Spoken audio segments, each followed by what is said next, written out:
Hello everyone, সকলে কেমন আছেন? আশা করি সকলে ভালো আছেন। আপনারা দেখছেন প্রজ্ঞাওয়ান মনির ইউটিউব চ্যানেল। সানাই শেখ সামষ্টিক মূল্যায়ন 2024 বিষয় ইসলাম শিক্ষা শ্রেণী নবম। এখানে আমাদের যে বিষয়টা বলা হয়েছে একটু ভালো করে লক্ষ্য করেন যে সামাজিক সমস্যা বিশ্লেষণ করে ইসলামের বিধিবিধানের আলোকে সমাধান করি। এখানে বলা হয়েছে আমাদের দৈনন্দিন জীবনে আমাদের চারপাশে প্রতিনিয়ত বিভিন্ন সমস্যা বা চ্যালেঞ্জগুলো দেখতে পাই। ইসলামের নির্দেশনা বিধিবিধান যথাযথভাবে চর্চা করলেই এই ধরনের সমস্যা সমাধান করা সম্ভব।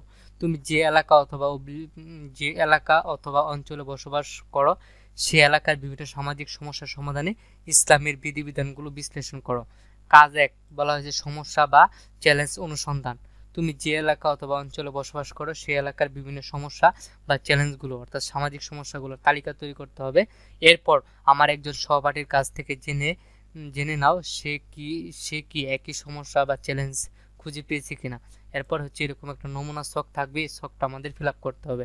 এখানে হচ্ছে আমি যে সমস্যাগুলো পেয়েছি এখানে লিখবো, আর আমার বন্ধু যেগুলো পাইছে এটা এখানে লিখবো। এরপরে বলা হয়েছে কাজ 2 সমাধানযোগ্য সমস্যা নির্বাচন ও পরিকল্পনা প্রণয়ন।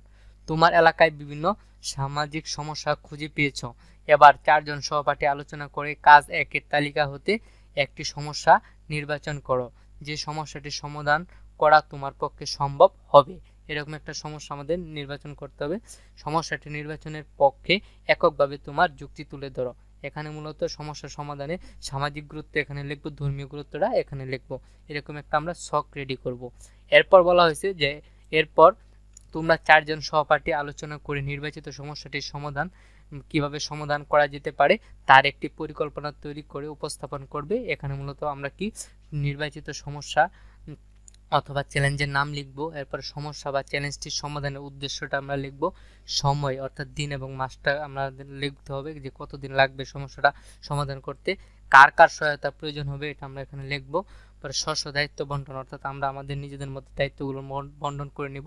এরপর হচ্ছে ইসলামী বিধিবিধান ও নির্দেশনা চর্চা বা প্রয়োগ করতে হবে। এরপর হচ্ছে নৈতিক ও মানবিক, এই কাজগুলো আমাদের এখান থেকে করে নিতে হবে।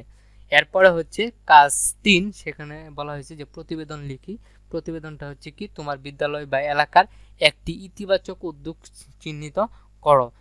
ইসলামের নির্দেশনা বিধিবিধান ও রীতিনীতি ইত্যাদির আলোকে ইতিবাচক উদ্যোগের স্বরূপ উদ্যোগ গ্রহণের কারণ ও ফলাফল বিশ্লেষণ করে একটি প্রতিবেদন লিখো। এরপর হচ্ছে কাজ 4, সেখানে বলা হয়েছে ইসলামের বিধিবিধান দৈনন্দিন জীবনে অনুসরণ করো।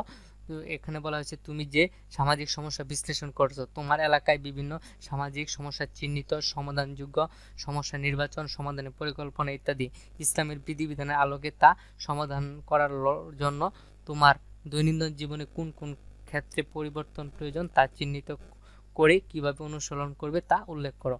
এটাই হচ্ছে আমাদের নবম শ্রেণীর ইসলাম শিক্ষা। এটা সকলে সমাধান করার চেষ্টা করো, ইনশাআল্লাহ 100% কমন পড়বে। আল্লাহ হাফেজ।